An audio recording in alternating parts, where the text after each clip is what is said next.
Welcome everyone. Today's video is a little bit different because it involves understanding and preventing sexual harassment in sport organizations.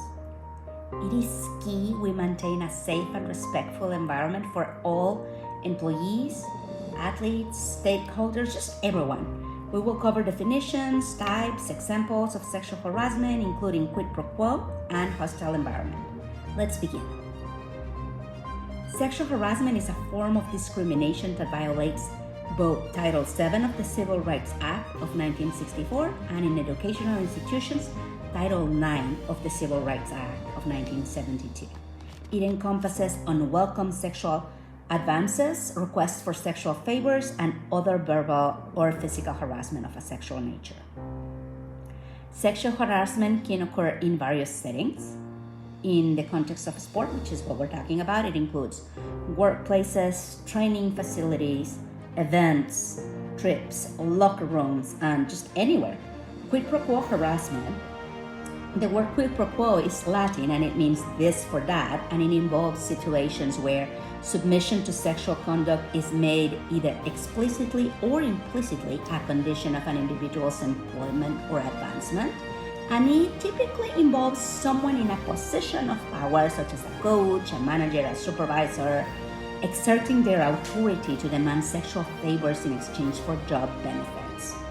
Quid pro quo harassment happens when employment decisions or expectations, such as, say, promotions, raises, or job assignments, are based on an employee's submission to or rejection of sexual advances. For example, a coach or someone in a medical team tells an athlete that they will only get more playtime or they will get cleared to play after an injury if they agree to go on a date with them.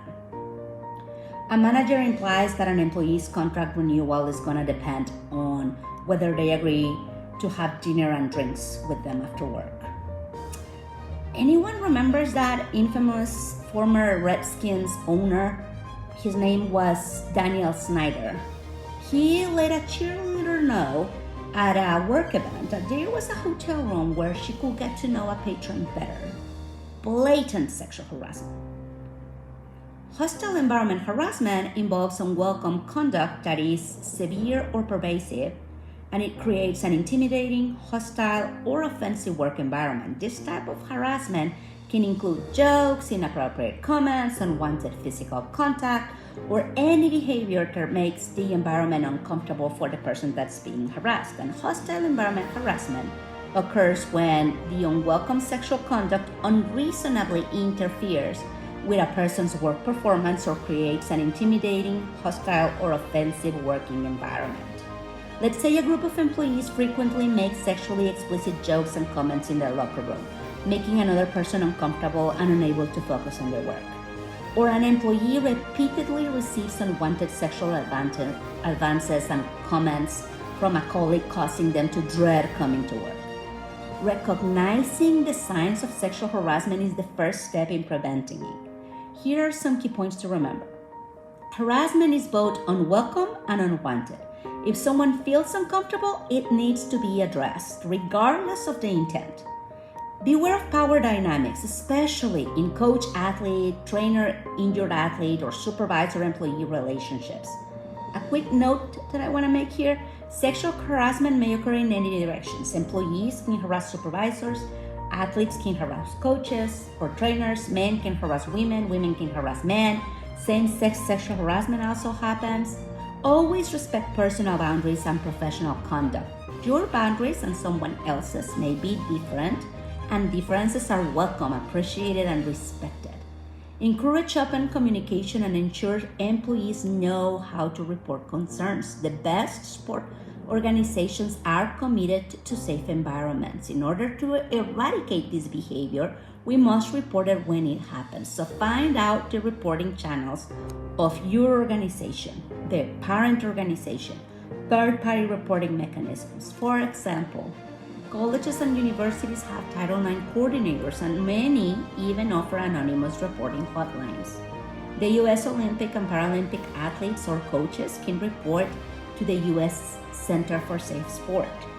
Each organization has its own mechanisms. Child abuse should be reported to childhelp.org or 1-800-4-A-CHILD. Civil rights violations are directed to the Office for Civil Rights at ocr@ed.gov.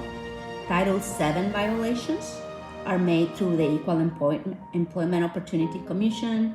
And very important, educational institutions and employers are required to have clear policies and procedures for reporting sexual harassment.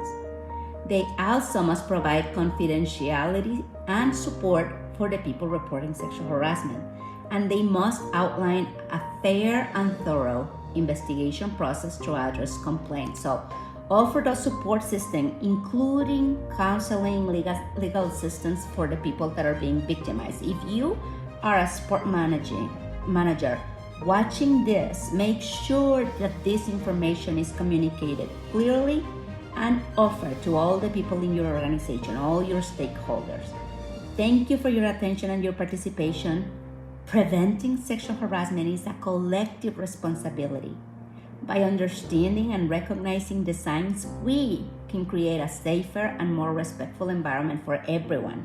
Remember, see something, say something. Let's work together to ensure our sport organizations are a place where everyone feels safe, everyone feels valued and respected. And if you're my student, I will see you in class where we will talk more about sexual harassment prevention and eradication. And if you are not my student and you stumble across this video, stay tuned for more information on how to create vibrant and resilient sport organizations that thrive in the rapidly changing sport industry.